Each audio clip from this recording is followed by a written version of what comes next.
तो नमस्कार है मेरे प्यारे साथियों। देखिए दोस्तों, आप लोग का एग्ज़ाम सामने आ चुका है। तो आइए देखते हैं ऐसे में प्रीवियस ईयर क्वेश्चन पेपर जो कि पूछा गया था अगले वर्ष, और यह आपका CBCS पैटर्न पर आधारित, आप किसी भी यूनिवर्सिटी में पढ़ाई कर रहे हैं सभी के क्वेश्चन पेपर इसी टाइप के आएंगे। ठीक है, CBCS credit based choice system. ठीक है, अब आइए देखते हैं। तो यहाँ पे पॉलिटिकल साइंस जेनरिक इलेक्टिव के रूप में जितने भी लोग रखे हैं पॉलिटिकल साइंस को जेनरिक इलेक्टिव के रूप में सेमेस्टर 2 में, आइए देखते हैं उनका पेपर। तो यह 21 से 24 के सेशन में पूछा गया पेपर है। समय आपको 3 घंटे दिए जाते हैं, फुल मार्क्स 80 होता है। ठीक है, और इस पेपर में बोला जा रहा है कि किन्हीं 4 प्रश्नों के आंसर करने होंगे। आंसर एनी 4 क्वेश्चन, और किसी भी प्रश्न को कंपलसरी यहाँ पे नहीं बताया गया। हो सकता है आपके एग्जाम में कंपलसरी क्वेश्चन दे दे कि क्वेश्चन नंबर 1 कंपलसरी है, या फिर क्वेश्चन नंबर 1 आपका ऑब्जेक्टिव टाइप से हो जाए। ठीक है, तो जो भी हो लेकिन मैटर सेम रहेगा, क्वेश्चन सेम टाइप के रहेंगे। तो पहला क्वेश्चन है कि भारतीय संविधान की प्रस्तावना की मुख्य विशेषताओं का वर्णन करें। इंग्लिश में है discuss the silent feature of the preamble of the Indian constitution. ठीक है, यानी कि भारतीय संविधान की प्रस्तावना, जैसे कि बोला जाता है हम भारत के लोग, भारत को पंथ निरपेक्ष संपन्न समाजवादी, जो बोला जाता है ना, बस वही चीज़ बताना है कि नेहरू जी ने पेश किया था इसको। ठीक है, और भारतीय संविधान की आत्मा कहा जाता है प्रेम्बल को, इस तरह से बताना है। 2 नंबर क्वेश्चन है, आइए हिंदी को देखते हैं। इंग्लिश में है कि discuss the fundamental rights of liberty guaranteed by the Indian constitution, examine a trend of. यार हिंदी को नहीं देखेंगे तब तक से मज़ा नहीं आएगा, क्योंकि हमारी आत्मा हिंदी में ही बसती है। क्वेश्चन है कि भारतीय संविधान द्वारा प्रदत्त स्वतंत्रता के मौलिक अधिकारों का वर्णन करें।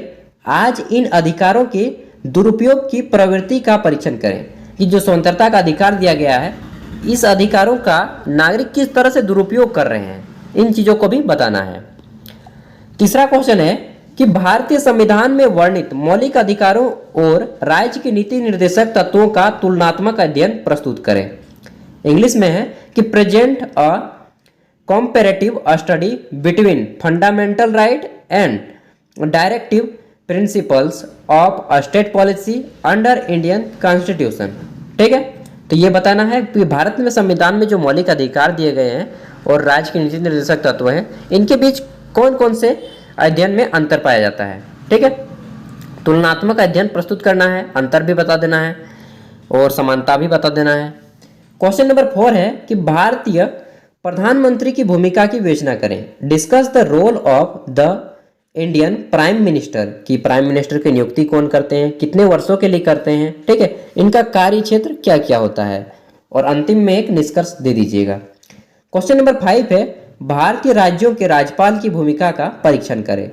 Examine the role of the governor of the Indian state. ठीक है, कि भारत के राज्यों में राज्यपाल की भूमिका क्या होती है, इसको बताना है।